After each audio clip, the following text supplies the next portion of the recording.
Are you goal-oriented? Hello friends, this is just a share, a reminder to each and every one of us. Because people who are accomplished much in their lives tend to be goal-oriented.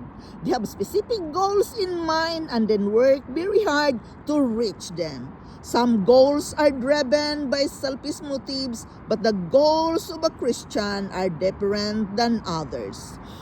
When you surrender your dreams and goals to God, He will accomplish great things in you, through you. Before choosing your goal, ask for wisdom by praying, Lord, is this the goal you have in mind for me? Ask God so He can bless your dreams and goals.